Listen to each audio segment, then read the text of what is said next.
हरे कृष्णा। मेरे प्यारे लड्डू गोपाल परिवार को मेरी तरफ से राधे राधे। जैसे कि आप सब लोगों को पता है कि मैं ये बुक पढ़ रही हूँ जिसका नाम है चैतन्य चरितामृत, और हमने इसके ऑलरेडी 4-5 व्लॉग अपलोड कर दिए हैं। तो मैं ये बुक रीडिंग कर रही हूँ, तो मैं सोच रही थी कि मैं आप लोगों के साथ रीड करूँ ताकि आप लोग भी भक्ति में मेरे साथ ही आगे जाएँ। तो व्लॉग शुरू करने से पहले अगर आपने मेरे चैनल को सब्सक्राइब नहीं किया तो सब्सक्राइब कर लीजिएगा, बेल आइकन का ऑन कर लीजिएगा। वीडियो पसंद आए तो लाइक और शेयर करना बिल्कुल मत भूलिएगा। तो हमने इससे पहले जो व्लॉग बनाया था उसमें हमने बात किया था चैतन्य महाप्रभु कौन हैं, किसके अवतार हैं, और वो कैसे हरे कृष्ण महामंत्र की मुहिम लेके आए हम सबके बीच, और कैसे ये हरे कृष्ण महामंत्र पूरे विश्व में फैला है आज के टाइम में। ये सब आप लोग जानते ही हैं। तो आगे पढ़ते हैं। अगर आप इसके पहले का ब्लॉग देखना चाहते तो आपको मेरे चैनल पे मिल जाएगा। तो यहाँ पे हम परिचय है वो पढ़ रहे हैं। अब आगे का जो शुरू करते हैं वो इस प्रकार है कि चैतन्य चरितामृत के दूसरे श्लोक में लेखक भगवान चैतन्य तथा भगवान नित्यानंद को नमस्कार करते हैं। आप कभी भी इस्कॉन में जाएंगे तो आपको राधा कृष्ण के विग्रह के बाजू में 2 विग्रह और दिखेंगे। इसको गौर निताई भी कहा जाता है। बहुत सारे लोग कंफ्यूज होते हैं कि कौन है ये, तो उन्हीं के बारे में बताया जाएगा। आगे चल के आपको और भी जो भी डाउट होंगे धीरे धीरे क्लियर होते जाएंगे। मैं पढ़ चुकी हूँ लेकिन मैं आपके लिए थोड़ा सा पीछे आके वापस से पढ़ रही हूँ। नमस्कार करते हैं। वे भगवान चैतन्य तथा नित्यानंद की उपमा सूर्य और चंद्रमा से देते हैं क्योंकि वे भौतिक जगत के अंधकार को दूर करते हैं। इस उदाहरण में सूर्य और चंद्रमा का उदय साथ साथ हुआ है। जगत में जहाँ भगवान चैतन्य का यश एक तरह से अज्ञात है, वहाँ यह पूछा जा सकता है कि कृष्ण चैतन्य कौन है।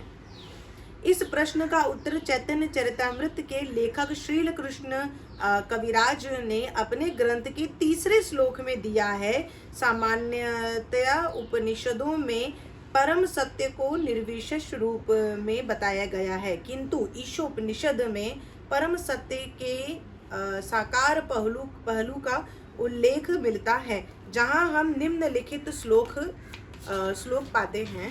तो संस्कृत में है इसको श्लोक। अगर मेरे से पढ़ने में कोई गलती हो गई हो तो मुझे माफ़ कीजिएगा। हिरण्मयेन पात्रेण सत्यस्यापिहितं मुखम तत्वं पुष्ण पावृणं सत्य धर्माय दृष्टये। अगर शब्द कुछ आगे पीछे हो तो क्षमा प्रार्थी हूँ। इसका मतलब है, हे प्रभु, हे समस्त जीवों के पालक, आपका वास्तविक मुख आपके चमकीले तेज से ढका हुआ है। कृपया इस आवरण को हटा लें और अपने शुद्ध भक्तों को अपना दर्शन दें। ये ईशोपनिषद में इनका मंत्र इस तरीके से है। निर्वेशवादी यानी कि मायावादी जो भगवान कृष्ण को नहीं मानते हैं या उनकी हर चीज़ों पर प्रश्न उठाते हैं, मायावादियों में इतनी क्षमता नहीं होती कि वे ईश्वर के तेज को पार करके उस परम पुरुष तक पहुंच सकें जिनसे यह प्रकाश उत्सर्जित होता है। किंतु ईशोपनिषद परमेश्वर की एक स्तुति है। ऐसा नहीं है कि उसमें निर्विशेष ब्रह्म का निषेध किया गया है। उसका वर्णन तो है ही, किंतु उस ब्रह्म को भगवान कृष्ण के शरीर का तेज कहा गया है, जाज्वल्यमय तेज कहा गया है। और चैतन्य चरितामृत से हमें पता लगता है कि भगवान चैतन्य स्वयं कृष्ण हैं। दूसरे शब्दों में श्री कृष्ण चैतन्य ही निर्विशेष ब्रह्म के आधार हैं।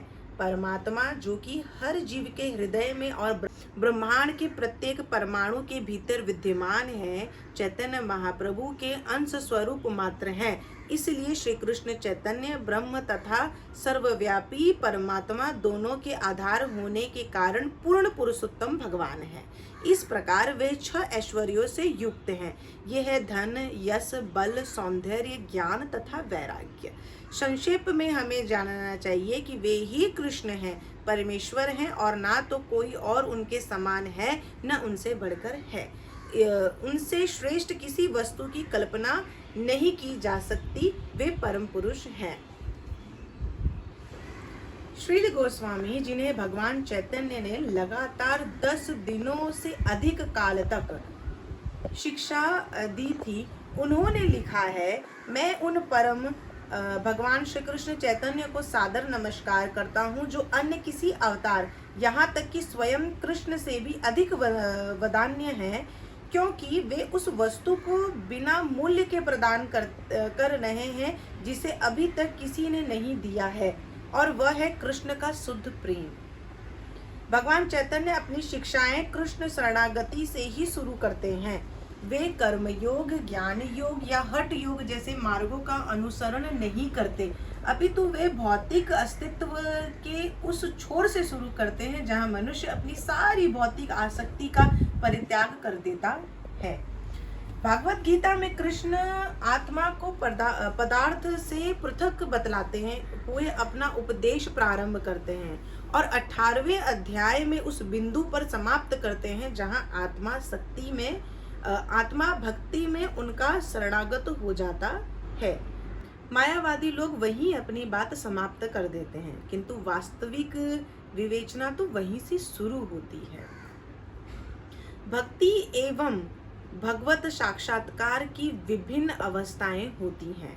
एक तरह से जो भी ईश्वर के अस्तित्व को स्वीकार करता है वह भक्ति के स्तर पर स्थित होता है, किंतु ईश्वर को महान स्वीकार करना कुछ ही तो है, किंतु अधिक नहीं।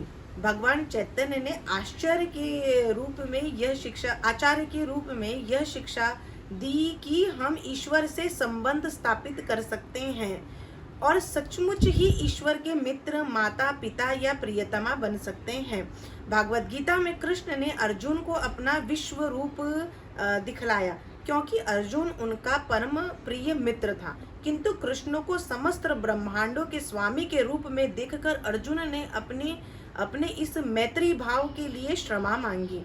भगवान चैतन्य इससे भी आगे निकल जाते हैं। भगवान चैतन्य के माध्यम से हम कृष्ण के मित्र बन सकते हैं और इस मैत्री की कोई सीमा नहीं होगी। हम आदर या गौरव में नहीं, अपितु पूर्ण स्वतंत्रता के साथ कृष्ण के मित्र बन सकते हैं। यहाँ तक कि हम अपने को ईश्वर के पिता या माता के रूप में संबंधित भी मान सकते हैं। यह दर्शन न केवल चैतन्य चरितामृत का है, अपितु श्रीमद् भागवत का भी है। विश्व में ऐसा कोई अन्य शास्त्र नहीं है जिसमें ईश्वर को भक्त के पुत्र रूप में माना गया है। सामान्यतया ईश्वर को परम शक्तिमान पिता के रूप में देखा जाता है, जो अपने पुत्रों की मांगों को पूरा करने वाले हैं, किंतु कभी कभी बड़े भक्त अपनी भक्ति के आचरण में ईश्वर को अपने पुत्र के रूप में देखते हैं। तब पुत्र मांगता है और पिता तथा माता उन मांगों को पूरा करते हैं, और कृष्ण की इच्छा पूर्ति करते समय भक्त पिता या माता के समान बन जाता है। इस तरह ईश्वर से लेने के स्थान पर हम ईश्वर को देने लगते हैं। इसी संबंध के कारण कृष्ण की माता यशोदा ने भगवान से कहा, यहाँ बैठो और खाओ, नहीं तो तुम मर जाओगे, ठीक से खाओ। इस प्रकार कृष्ण हर वस्तु के स्वामी होने पर भी अपने भक्त की कृपा पर आश्रित रहते हैं। यह मैत्री का अद्वितीय स्तर है, जिसमें भक्त अपने आप को वास्तव में कृष्ण का पिता या माता मानता है। जैसा कि आपने देखा होगा कि जो लोग भी लड्डू गोपाल की सेवा करते हैं, कृष्ण की सेवा करते हैं, वो भक्ति के स्तर पर इतने ज़्यादा बढ़ चुके होते हैं कि जो भी उन्होंने उनसे रिश्ता बनाया है वो उस रिश्ते में इतना ज़्यादा खो जाता है कि उन्हें वो ध्यान ही नहीं दे पाते कि वो समस्त कितने ब्रह्मांडों के मालिक है, उन्हें कोई फ़र्क ही नहीं पड़ता। उनके लिए तो कृष्ण हमारा लाला है, हमारा बेटा है, हमारा भाई है। इसलिए मैं बहुत सारे ब्लॉग में कहती हूँ कि बहुत सारी जगहों पे भाव देख के हम चीज़ों को इग्नोर कर देते हैं, क्योंकि भाव से बड़ा और कुछ भी नहीं है, और भगवान भाव के भूखे हैं, ये सब लोग जानते हैं। जहाँ प्यार और भाव आ जाता है वहाँ पे कोई भी चीज़, कोई भी रूल्स और रेगुलेशन मायने नहीं रखते हैं। इसलिए जब कुछ लोग देखते हैं ना कि लड्डू गोपाल को खिला रहे तो बोलते हैं, अरे क्या खाना खिला रहे हो, मजाक बना रखा है भगवान का, कहाँ उनको खिला रहे हो, कहाँ उनको घुमाने लेके जा रहे हो। ये भक्ति के उस स्तर पे लोग पहुँच जाते हैं ना कि भूल जाते हैं, हर चीज़ उनकी समझ से बाहर हो जाती है। वो इतना कृष्ण प्रेम में मग्न हो जाते हैं, और वो चीज़ यहाँ पे बतलाई गई है। किंतु चैतन्य महाप्रभु का सबसे बड़ा उपहार उनकी ये शिक्षा थी कि कृष्ण को अपना प्रेमी मानना।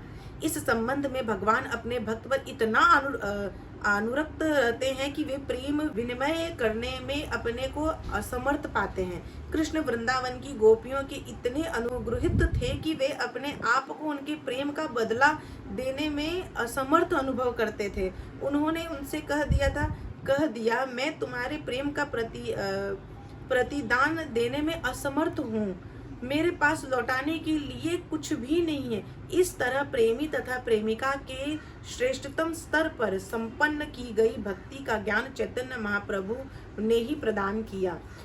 इसे किसी पूर्ववर्ती अवतार या आचार्य ने कभी नहीं दिया था। अतएव श्री रूप गोस्वामी के कथन के आधार पर कृष्णदास कविराज ने अपने इस ग्रंथ के चौथे श्लोक में लिखा है, भगवान श्री चैतन्य महाप्रभु सुनहरे वर्ण में कृष्ण हैं और वे माता सची के पुत्र हैं, सच्चिदानंद हैं। वे उदारतम पुरुष हैं क्योंकि वे सबको कृष्ण प्रेम प्रदान करने के लिए आए हैं। आप सब लोग उन्हें सदैव अपने हृदय में रखें, उनके माध्यम से कृष्ण को समझना सरल होगा। तो ये इतनी बातें हैं जो इस बुक से मैंने पढ़ी हैं, और कृष्ण की कृपा से जब मैंने ये नहीं भी पढ़ा था तो भी मैं इसी जो लिखा गया है इसी तरीके से मैं सेवा और भाव अपने कृष्ण के लिए मैंने रखा है। और ये बात तो सच है कि अभी तक हमको किसी ने भी इतने सरल तरीके से कृष्ण भक्ति नहीं समझाई होगी जितने सरल तरीके से हमें चैतन्य महाप्रभु ने समझाई है। और अगर आपको ये व्लॉग अच्छा लगा हो तो आप इस व्लॉग को लाइक करना बिल्कुल मत भूलिएगा प्लीज़, क्योंकि मैं चाहती हूँ कि ये व्लॉग सब लोग देखें, पसंद करें और इसे शेयर भी कीजिएगा जितना हो सके उतना, ताकि बाकी लोग भी इस चीज़ को समझ सकें, सुन सकें और अपने जीवन में भक्ति को और आगे लेके जा सकें। और अगर आपने चैनल को सब्सक्राइब नहीं किया है तो प्लीज़ सब्सक्राइब कर लीजिएगा, बेल आइकन ऑन कर लीजिएगा। जय श्री राधे, हरि बोल।